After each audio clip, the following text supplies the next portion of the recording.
Europe 1, la France bouge.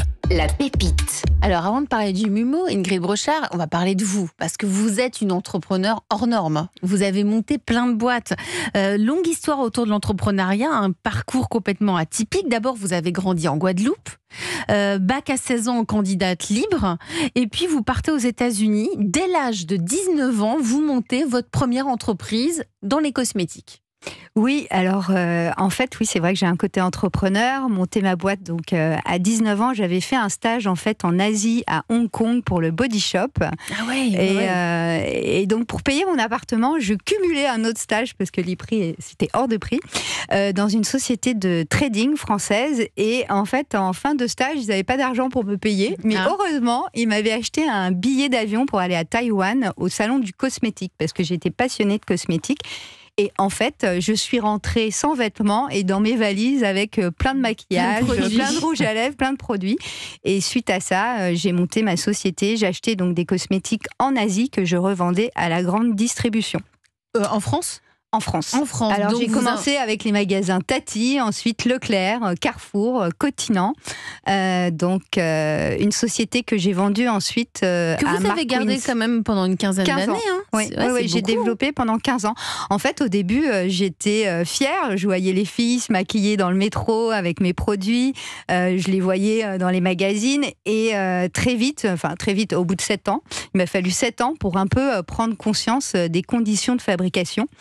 Et cette année-là, donc chaque année, je négociais les prix auprès des fournisseurs. Cette année-là, je négocie et je dis voilà, l'argent, je ne le veux pas pour moi, mais s'il vous plaît, améliorez les conditions de vie de vos salariés. Et là, mon fournisseur m'a regardé, a rigolé. Son rire me résonne encore dans la tête. Et il m'a dit « It's time for you to stop business ». Et en fait, il avait raison, parce qu'à mon petit niveau, je ne pouvais pas arrêter changer ce le monde. Fournisseur made in China. C'était trop. Mais vous aviez eu cette prise de conscience. Complètement. Vous poursuivez, Ingrid Brochard, l'aventure entrepreneuriale en montant un magazine d'art contemporain. Comment vous avez passé des cosmétiques à l'art ? Vous avez une passion pour l'art à l'origine ? Alors, pas du tout. En fait, moi, je viens d'une famille où on nous a plutôt poussé dans les études, le sport, les voyages. J'ai eu une enfance très heureuse, mais c'est vrai que le pan culturel ne faisait pas partie du quotidien. On n'allait ni au théâtre, ni à l'opéra, ni dans les musées. Et en fait, j'ai découvert le monde du sensible, ce monde, en habitant à Paris. Donc, quand j'ai monté ma société de cosmétiques. Et quand j'ai vendu, en fait, j'ai pris 3 mois. Je suis partie en Antarctique. Et là, je me suis dit, bon, maintenant, qu'est-ce que je fais ? Et en fait, j'ai eu envie de faire un projet pour la société. Il faut y penser, hein. Je pars en Antarctique, vous auriez pu aller à Bordeaux. Non. Ouais, je sais, mais bon, en fait, j'avais beaucoup voyagé. J'ai fait des stages à Hong Kong, très jeune, à 17 ans. J'ai monté ma société. Donc voilà, j'avais envie d'un voyage un peu unique. Et c'était la bonne destination parce que c'est vraiment un voyage extraordinaire. Un voyage extraordinaire. J'ai entendu le bruit du silence. Donc voilà. Et c'est un voyage aussi un peu initiatique. Exactement, puisque sur place, je me suis dit bon, maintenant, qu'est-ce que je fais ? Et je me suis souvenue de mon enfance. Quand j'étais petite, j'attendais le bibliobus. On habitait dans des zones très rurales et c'était vraiment une attente parce que c'était une ouverture sur le monde, tous ces livres. Et je me suis dit pourquoi pas faire la même chose en fait avec les œuvres d'art. Le bibliobus, c'est quand vous n'avez pas de bibliothèque près de la maison, il y a ce bus qui passe rempli de livres. Voilà. Et donc je me suis dit faisons la même chose avec les œuvres d'art. Alors au départ, comme j'avais eu ce magazine d'art contemporain et je produisais des émissions télé sur Direct 8, j'avais rencontré énormément d'artistes, des grands artistes exposés dans les plus grands musées. Je les ai appelés, je leur ai dit voilà, j'ai ce projet. Ils m'ont dit c'est super. Ils sont tous vraiment fédérés autour du MUMO et tout de suite ils ont dit on fera des œuvres pour le camion parce que justement ça les intéressait d'aller vers des publics qui ne sont pas initiés, de proposer leurs œuvres pas forcément que dans les musées. Il y a un artiste américain qui m'avait dit moi ma plus belle expérience dans ma vie, ça a été de montrer mes œuvres sur un parking de supermarché. Donc voilà, l'art est là dit aussi. Quelque chose, l'art peut être partout. Donc là, on est en 2011, c'est là où vous fondez le musée ? Oui. Alors, c'est votre deuxième, troisième boîte ? Alors c'est la troisième. Vous avez fait un passage sur les locations de vêtements aussi. Alors c'est après ça. C'est après. Je suis retournée. Je suis retournée aussi sur les bancs de l'école. J'ai fait un master à Sciences Po, management des politiques publiques, puisque donc j'avais commencé ma carrière très jeune. Mais oui, donc là je monte le MUMO. Donc c'est en 2011 à Saint-Venant, donc dans une école primaire, puisque c'est l'âge où on nous apprend à lire, à écrire, à compter. C'est tout aussi important donc vous achetez de nous apprendre à rêver, imaginer. Alors j'achète pas un camion, je contacte un architecte américain, Adam Calkin, qui va me créer cet espace d'exposition mobile.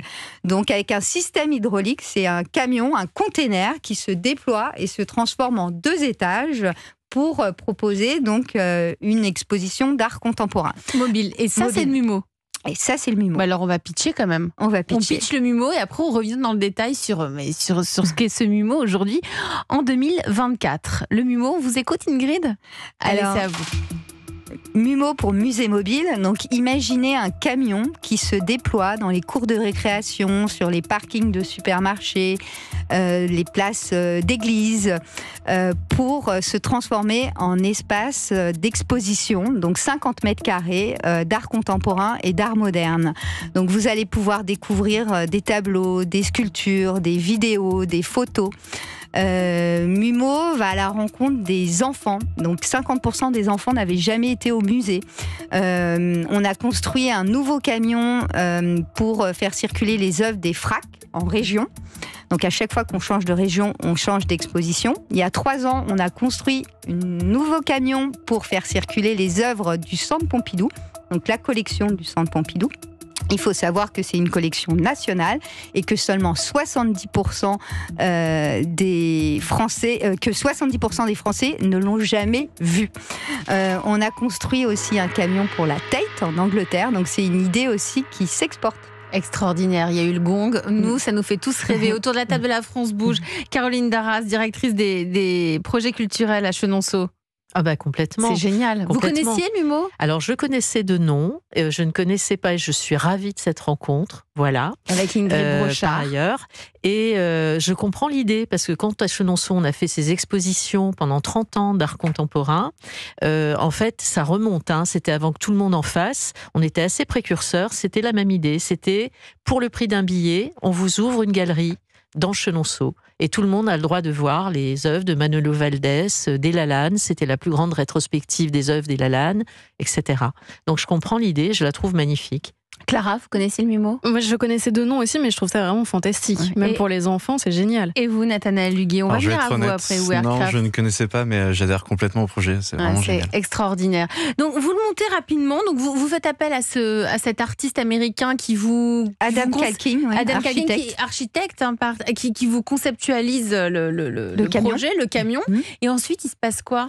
Alors, il se passe que les artistes créent des œuvres in situ, donc à l'intérieur. Voilà, des artistes comme James Turrell, Paul McCarthy, Daniel Buren, Pierre Huyghe, vraiment des artistes exposés dans les plus grands musées. Et ça y est, l'aventure commence à Saint-Venant. Ensuite, on part en Afrique, en Côte d'Ivoire et au Cameroun. Mais comment vous partez ? Le camion sillonne ou vous le mettez dans un bateau et après, comment vous faites ? Le camion sillonne les routes de France. Donc, chaque jour, il est dans une école différente ou dans une ville différente. Et ensuite, quand il est parti donc, de Marseille, on a pris la route pour l'Afrique, donc en bateau. Et ensuite, alors là, on a perdu de notre mobilité parce que les écoles étaient immenses. C'est des écoles de 3000 élèves. Donc, on est resté dans la cour de l'école pendant 2 mois. C'était un peu inversé.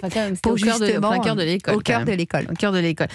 Donc ça se développe de plus en plus. C'est gratuit. Ça a la volonté d'être gratuit. Mais alors, comment vous vivez comment vous faites pour en vivre, Ingrid Brochard? Alors, j'imagine qu'il y a beaucoup de personnes, des mécènes. Comment ça se passe? Alors oui, c'est vraiment un projet pour moi à but non lucratif, puisque quand on parle d'accessibilité, la première barrière, c'est le prix. L'éloignement, et après il y a le côté aussi psychologique. C'est pas forcément inné de pousser la porte d'un musée, les gens ils se sentent pas forcément à l'aise. Donc en fait, la gratuité est importante dans ce projet. Alors d'un point de vue du modèle économique, au début, moi je suis plutôt une femme d'action, donc le projet il s'est lancé. J'avais monté un fonds de dotation et donc je pouvais capter que des financements de mécénat d'entreprise ou de mécènes.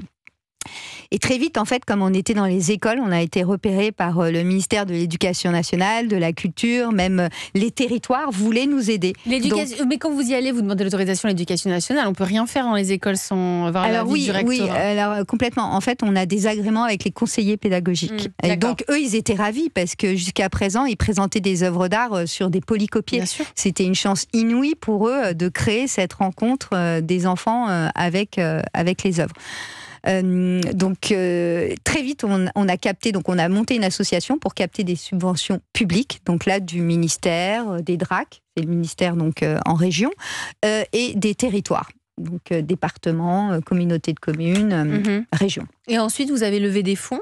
Vous avez fait, vous avez réuni des alors actionnaires. Oui, moi en fait, comment ça fonctionne? On n'est pas réellement dans une start-up parce que c'est vrai que vous utilisez un langage lever des fonds. Ça, c'était plus dans mon aventure Panoplie de location de vêtements de créateurs.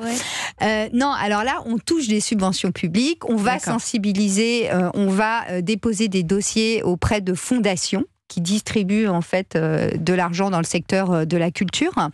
Mais aujourd'hui, la fierté, c'est qu'on est quand même financé à plus de 60% de financement public. Donc un projet qui était un peu fou, utopique, est rentré dans les politiques publiques. On le voit, même la ministre dernièrement a dit qu'elle voulait un ministère qui soit le ministère au cœur de la culture pour les Français, et elle veut une culture au pied des immeubles. Le MUMO est rempli. Et vous remplissez complètement la mission. Je tiens à préciser que le premier groupe qui vous a aidé, c'est le groupe Bolloré.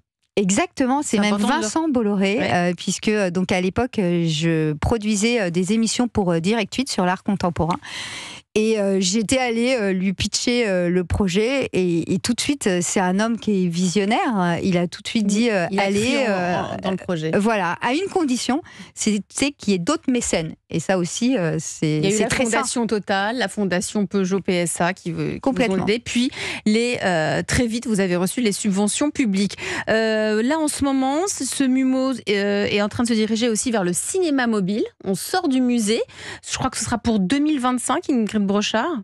Oui, alors en fait, j'ai rejoint la fondation Art Explora et l'idée c'est de développer justement le musée mobile, et j'ai proposé en fait un contenu différent parce que c'est vrai qu'aujourd'hui les jeunes regardent beaucoup les films sur leur portable, sur les plateformes, ils regardent beaucoup de séries, et en fait le film de patrimoine, le film d'art et essai se perd, ou même les cinémas parfois proposent une programmation qui ne parle pas forcément aux jeunes, et là je parle plutôt pour les jeunes dans les banlieues, ils s'identifient pas forcément aux films, et d'ailleurs le Centre Pompidou a créé la cinémathèque idéale des banlieues, donc voilà, l'idée donc c'est d'aller avec ce camion dans les campagnes, dans les quartiers politiques de la ville, et de proposer donc une séance de cinéma, mais pas que, puisque tout à l'heure vous parliez d'expérience.